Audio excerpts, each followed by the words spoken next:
الله الرحمن الرحیم. در مضمون فیزیولوژی در خدمت شما هستیم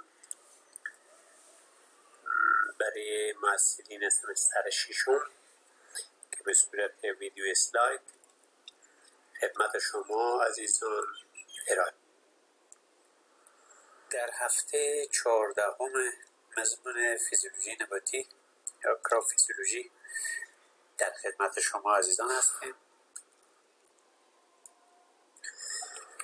مطالبی که در این جلسه خدمت شما ارائه خواهد گردید عبارت است از مرور درس گذشته در رابطه با تراکم بوته و عملکرد، همچنین عکس‌العمل گیاه و تغییرات تراکم گیاهی را ما بحث خواهیم کرد و در انتها جمع‌بندی از مطالب ارائه شده خدمت شما ارائه خواهد شد.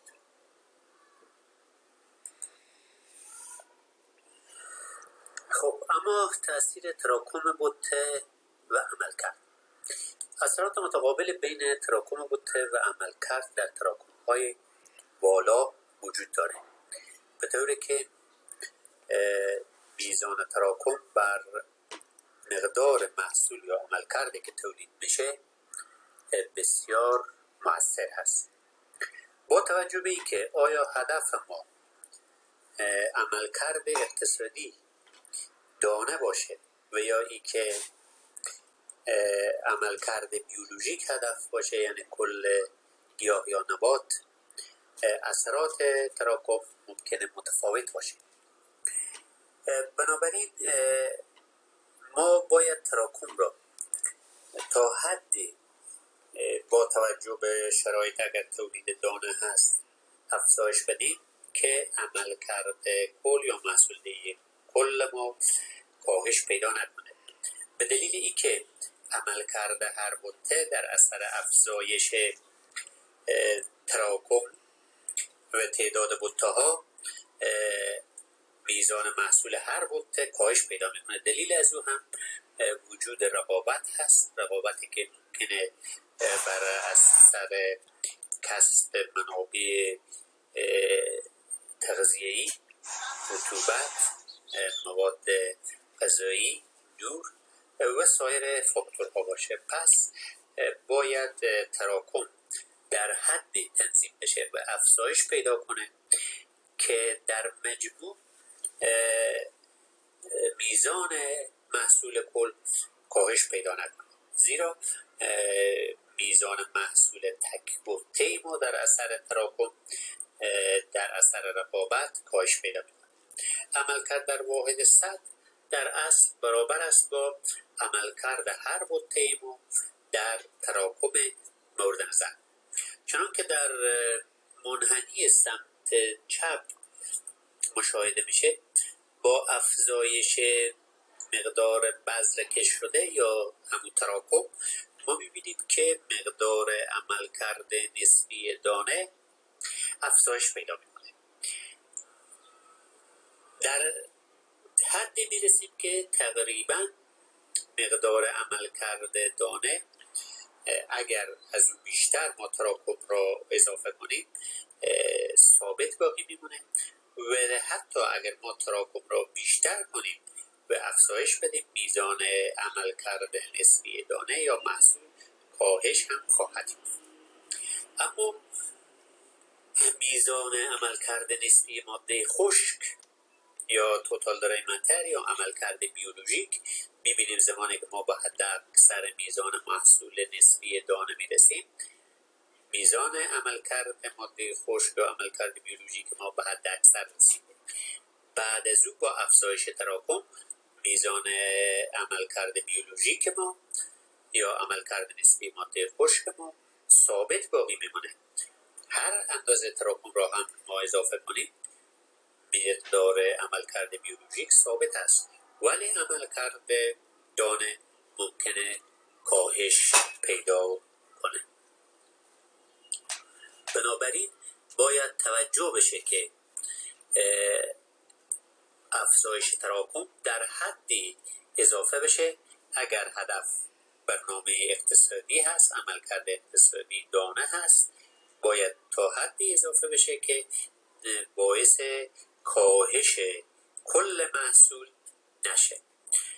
البته میزان عملکرد از یک رابطه هست، اینجا یک رابطه درجه 2 وای مساوی میشه با A جمع BX منفی CX مربع که وای عملکرد در واحد سطح و X تراکم گیاه در واحد سطح و A و B و C ضرایب رگرسیون هستند. پس بنابراین حاصل عملکرد ما تابع هست از مقادیر مختلف X یا تراکم. پس بنابراین تراکم نقش مؤثری در میزان عملکرد ما خواهد داشت. خب در منحنی سمت راست 2 مرتبه نشان داده شده که با افزایش میزان تراکم مقدار وزن دانه به تدریج کاسته میشه، در حالی که مقدار عملکرد دانه افزایش پیدا میکنه. به طوری که میبینیم محور افقی تراکم گیاهی است. وقتی که از 0 تا 20,000 بته در مورد یک نبات در نظر گرفته شده، تا 20,000 بته افزایش پیدا کرده، میزان عملکرد دانه بعد اکثر مقدار خود رسیده و از او به بعد تقریبا ثابت و کمی کاهش پیدا کرده. اما وزن دانه در هر گیاه به تدریج کاسته شده و دلیل از او هم رقابتی است که بین نباتات به وجود میایه و بنابراین دانه ها ریزتر و وزن دانه ها کوچکتر میشه. بنابراین تراکم باید طوری تنظیم بشه که میزان عملکرد کل کاهش پیدا نکنه. در قسمت شکل پایین هم 2 نوع گیاه رو نشان داده شده. 2 مثال مختلف هست که ممکنه ورایتی های مختلف با توجه به شرایط نوع خاک، حاصلخیزی و امثال این تفاوت هایی داشته باشن و تراکم های متفاوتی رو بپذیرن.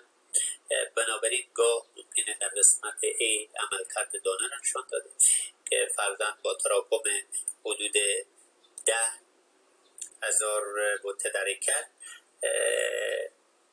به حد اکثر میزان عملکرد دانه رسیده و سپس کاهش پیدا کرده با افزایش تراکم، در حالی که نمونه نقطه چین ما منحنی نقطه چین نشون میده که تا حدود 25,000 بته در ایکر نیز نبات ما افزایش عملکرد دانه داشته و سپس مقدار عملکرد ثابت شده. اما اون چیزی که عملکرد رو تشکیل میده عبارت است از Y تابع از NR ضرب در NG ضرب در WG. Y عملکرد هست یا yield، NR یا number of reproductive unit یا تعداد واحدهای زایشی یا سنبله در واحد سطح. تعداد واحدهای زایشی یا سنبله ها در واحد سطح. energy number of grain یا تعداد دانه ها در سنبله هست و WG یا grain weight هست یا متوسط وزن هر دانه. پس بنابراین جهت تعیین میزان عملکرد در محصولات مختلف ما میتونیم از رابطه زیر به دست بیاریم که حاصل ضرب تعداد واحدهای زایشی در تعداد دانه ها در هر واحد یا در هر سنبله و متوسط وزن هر دانه، اینها عواملی هستند که تعیین کننده میزان عملکرد است. رابطه دیگری داریم ما در رابطه با عملکرد اقتصادی و عملکرد بیولوژیک که یک شاخصی هست تحت عنوان هاروست اندکس مورد بحث دارد. هاروست اندکس برابر است با عملکرد اقتصادی تقسیم بر عملکرد بیولوژیک ضرب در سطح. عملکرد اقتصادی چی است؟ با توجه به نوع محصول ما عملکرد اقتصادی ممکنه متفاوت باشه.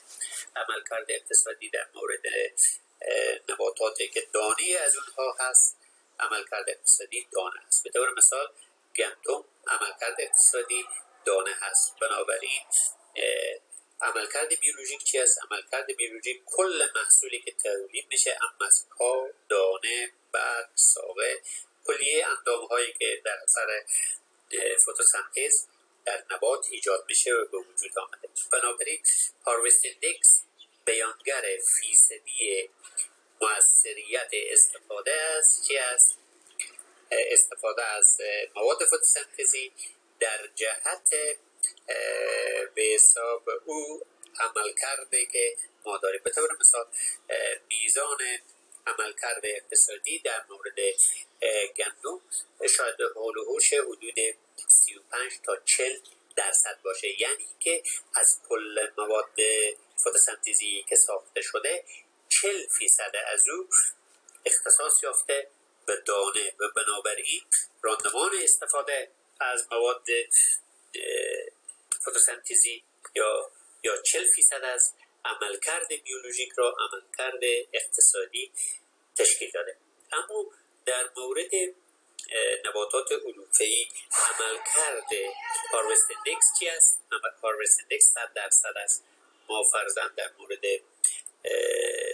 شبدر، در مورد سبز، در مورد سرگم که کل اندام ها برداشت میشه و مورد استفاده قرار میگیره جهت تغذیه دام ها، هاروست ایندکس از اونها چی است؟ هاروست ایندکس هست عملکرد اقتصادی و عملکرد بیولوژیک. عملکرد اقتصادی هم عملکرد بیولوژیک است، یعنی کل به حساب مواد فتوسنتزی ساخته شده به مصرف میرسه.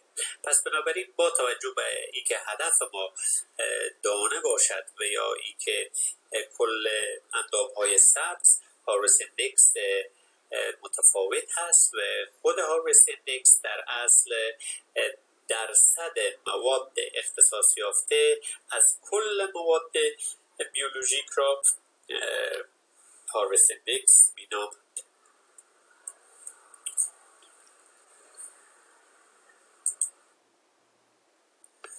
خب حالا ببینیم که عکس‌العمل گیاه به تغییرات تراکم گیاهی چگونه است. اساساً باید ما در اینجا دو نوع رقابت را تعریف کنیم و بشناسیم.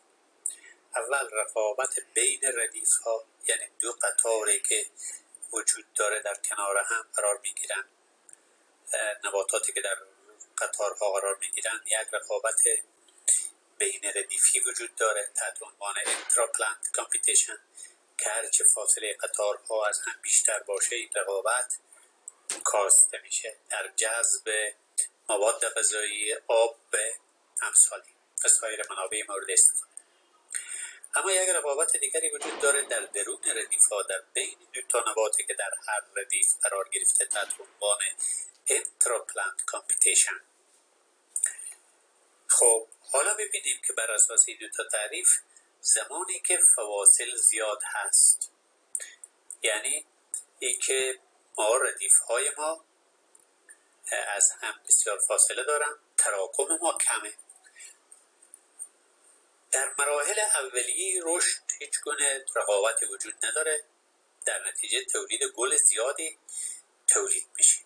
اما با تشکیل دانه اول شروع رقابت انترا به وجود میایه، یعنی رقابت درون ردیف ها، چون اینجوری که فاصله کافی بین ردیف ها وجود داره. پس رقابت انترا به وجود میایه یا بین درون ردیف ها، بین دو نباتی که در یک ردیف قرار داره، در دریافت مواد فتوسنتزی و اختصاص از او به بذر. در نتیجه در اثر این رقابت تشکیل بذر کم میشه، کاهش پیدا میکنه، بذرها کوچکتر میشن. بنابراین در تراکم کم زمانی که فواصل زیاد است رقابت انترا بسیار شدیدتر از انتراپلانت کامپیتیشن یا رقابت درون ردیف ها.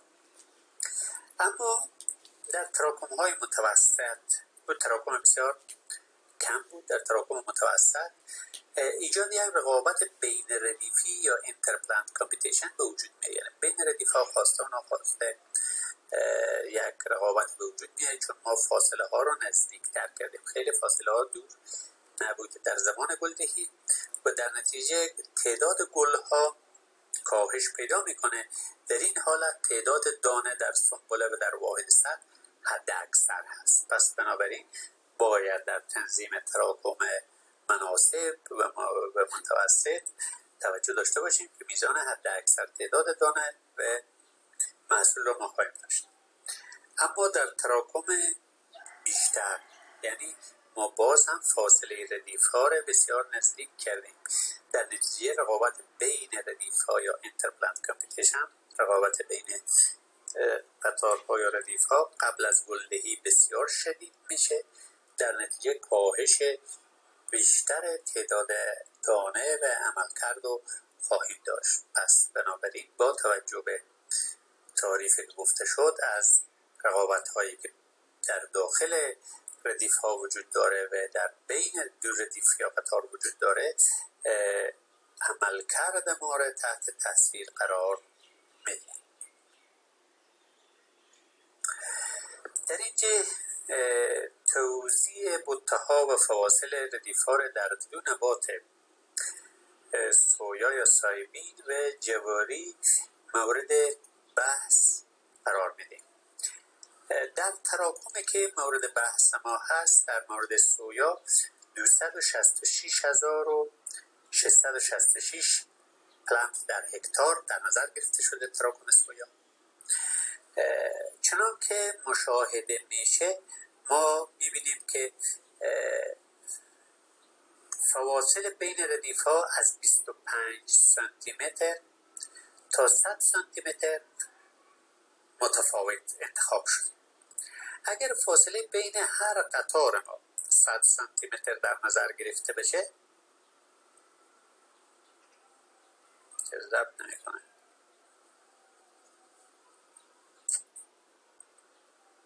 چیکار شد؟